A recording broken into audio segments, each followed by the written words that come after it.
let's shift gears now. And while I'm shifting gears, I'm thinking I should split this video into two different episodes. That would make it much more easier to discern the content. So let's talk about the topic that was the reason for me to approach you, which is the SFR technology market map. So what I'm gonna do is, Nima, you are okay if I share your map on the screen, right? Sure. Yeah. Because we can then contextually look at the content. So here is Nima's market map, which was very impressive. And Nima, why don't you give us a summary? It's what went into it, what was your experience, and your thoughts around it? Yeah. So this category is sort of near and dear to our hearts at Thomvest. In addition to the venture unit, there's also a real estate operating business that is focused specifically on single family rentals. And so, we've spent a lot of time with that team understanding how they run the business on a day-to-day basis, how they've adopted technology over the last decade, since that strategy's inception, and then when possible, connecting companies on this map with that team to explore a commercial relationship. So we've been looking at the SFR space and SFR tech space for a couple of years now, and in some ways, this map was a culmination of our efforts in the space, but also like a recognition that there's just enough activity now to constitute creating a map like this, and also just creating the categorization that I think helps folks understand what's out there. So let's name these categories. So there is property acquisition, finance, property management, tenant management, repairs, and maintenance. Is this all there, or am I missing something? Yep, and then correct. There are subcategories, right? Okay. And this is something that you felt completes the canvas for the entire SFR space, right? Yeah, exactly. And I would say I've built another map that was about the prop tech ecosystem that was focused specifically on the residential real estate last year, and it had 275 or so companies. So this is less dense, and it's not comprehensive, but I think it's, from a category perspective, it does a decent job outlining the universe of point solutions and platforms that exist within SFR tech. Got it. You mentioned in this blog post of yours that the single family rental segment has grown into institutional asset class over the last decade, and many startups have been founded to serve this emerging category. So help us, what's happening? Help us the dynamic on why it has grown so popular in the institutional space. Yeah, so if you think about SFR as a category, it sort of really only came into existence within the last decade or so. It's like in many ways a post GFC phenomenon,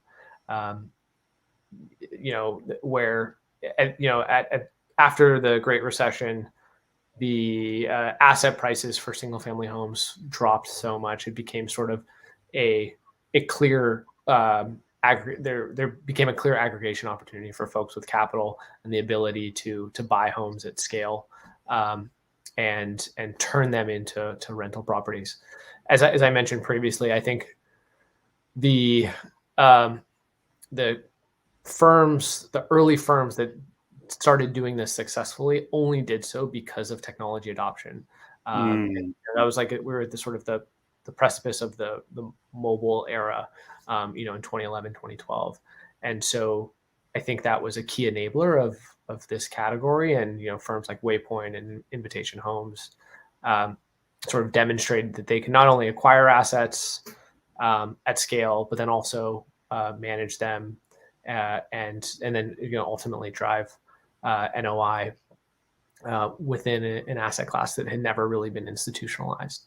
And so, I think in some ways, those groups served as a very clear demonstration that this was possible, and then served as inspiration for other groups that sought to run a similar strategy, including the Thomvest in-house SFR effort. Got it. I'm just curious about regulatory requirements or regulations from the government, because whenever there is institutional investment into a space, there is a scope to abuse it, right? I mean, because the common man, because we know how, at least in the Europe, if you see London and all, the prices, the home affordability is becoming a big issue, right?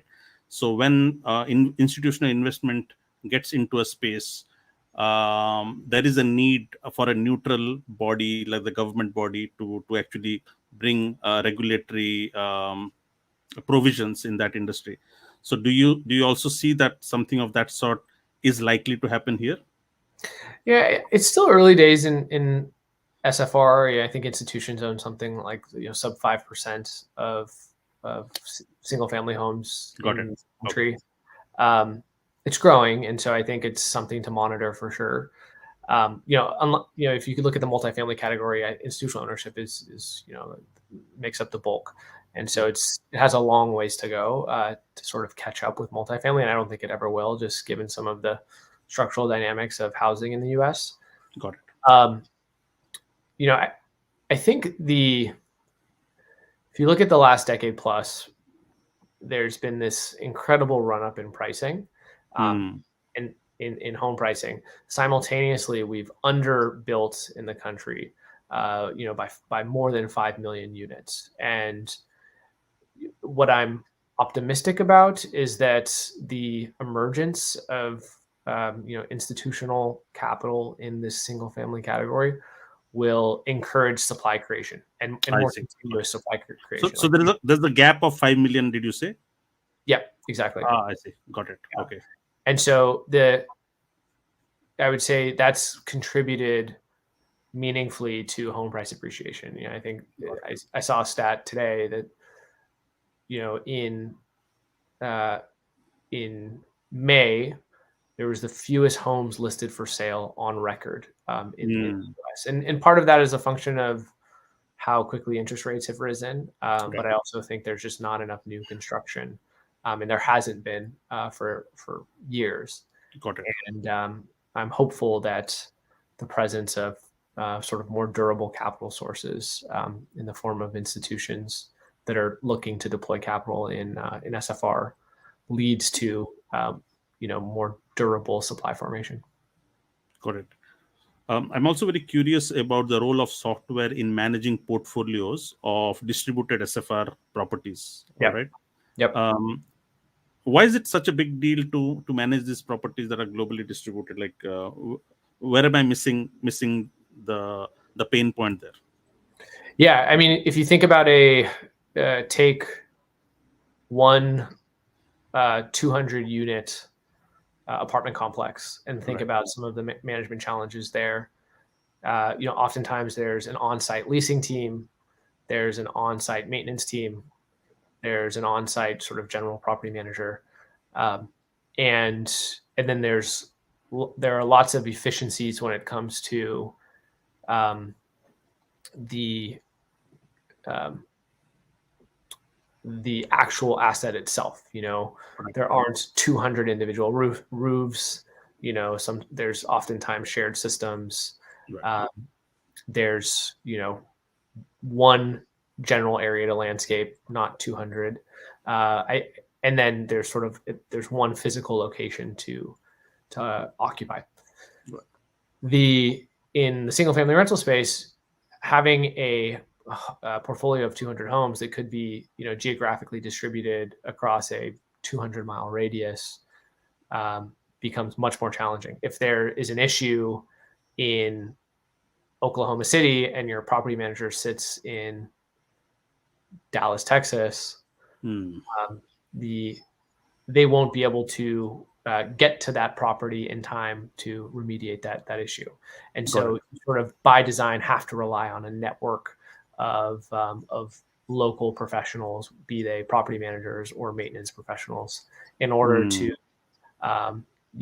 address any issues in a timely manner. And then you just get um, you get all of the nuances of a heterogeneous housing stock, right? You might Hmm. buy some homes that were built in the 70s and have HVAC units that are 20 years old, and others that were built in the 2000s and have much newer mechanical um, components. And Got it. so I think just the heterogeneity of the assets that you naturally have to acquire in order to build a portfolio Right. leads to complexity, and then just the sort of obvious physical challenges of managing a dispersed portfolio. I think makes some form of software adoption a key Hmm. requirement. Just curious, for creating a portfolio for the institutional investors, they would like to acquire clusters of such properties, isn't it? Even if it is distributed, but they would like to have many units at one place. Am I right? Or you? Yeah, that happens in some cases, but oftentimes there's if you are interested in acquiring homes in the Dallas Fort Worth metropolitan area, the distance between home A and home B can still be over an hour, just sort of given how large that area has become. So Hmm. um, I think even if you're focused on one area, there's still physical challenges to managing those assets, particularly when you compare them to the traditional approach of managing multifamily assets, which are obviously like much more constrained geographically. Got it. And primarily, SFR is a phenomenon of the West. No, it's the phenomenon of the US. We don't see this acting out or playing out in other continents or countries. Am I right? Or what do you Yeah, I think? mean, I'm a U.S. focused investor, so Okay. I'm a bit, unfortunately, a bit Yeah. uneducated when it comes to sort of ex-U.S. opportunities. Sure. The reason I ask is, again, coming back to Michael from CRE Tech. He mentioned that while a lot of real estate play is local, the software play is global. All right. So, and that's why I was asking. Okay, does it have a global play? Like, can you replicate this across the globe? But it seems like not for SFR, at least. That's why that I posed that question. For sure. Let's understand from the startup activity happening in this space. Like we know the likes of Roofstock, Fundrise, Doorwest, right? Could you help us explain what they are up to? What is the kind of problem that they're trying to solve there? Yeah, I think there's the companies you just mentioned. We'll focus on those, like, because there's so many different sort of categories and Right. within SFR, and then business models associated with categories. Um, in the case of Roofstock, Fundrise, and Doorvest, I think the fundamental mission for those companies is to open up access to this SFR asset class and the potential investment returns associated with it to any investor. So in the case of Roofstock, you can log into roofstock.com and you know basically begin an online shopping experience for a single family rental home. That home doesn't necessarily need to be in your geographic area. Oftentimes the homes are in markets like Phoenix or Dallas um, or Charlotte, North Carolina. Um, but they've sort of fully underwritten the investment opportunity for a specific home. Mm, Doorbest has a similar model where they'll work with aspiring real estate investors to identify a home and help them purchase it, manage it, generate returns from it. And Fundrise has a similar model as well, although they're more of a real estate fund model where you're not buying a specific asset, but you're just investing in a fund manager who's acquiring a portfolio of single family rentals. So primarily institutional investors, am I right? Not retail investors. No, the idea is these platforms allow retail investors to participate in the asset class. Got it. So there are players who are primarily also focusing on institutional investors on scale. Okay. Yes. Because that's how they source these properties and then manage and then eventually give them an exit. Yes. And then there are players like these who are primarily focusing on retail. Got it. Yes, exactly. Excellent. Cool. We're ending to the end of this conversation. I would like you to, because you are at the thick of the things, you have done your research, you're invested into this space. Where do you see this space shaping up? How is it evolving in the next few years, according to you? Yeah, I think one of the interesting potential outcomes of the category is as these tool sets become more widely available, I think you'll see more new efforts to build a real estate portfolio, whether that's through a fund or just personally as a retail investor. And so you see lots of new groups that are diving into the asset class, equipped with a new set of tools to both help acquire assets, manage them, manage maintenance requests. They have all of these great new tools at their disposal, and so I think that gets me excited. The opportunity for new potential investors in the SFR category. I'll give you an example of where we've invested along this theme. So we were investors in a company called Baselane, which has built sort of a banking solution for real estate investors and small landlords. And the idea is let's aggregate all of the activities around the finances of a rental property, such as rent collection, expenses, mortgage payments, interest, into a single platform. And it vastly simplifies the process of managing a home, the financials of a rental property, and even helps with some things around tax preparation.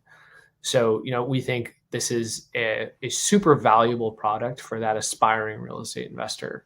And that community is growing every year. Like if you just look at the interest in real estate investing on platforms like Reddit, or if you look at Google Trends data around search terms for real estate investing, it's just exploding in popularity.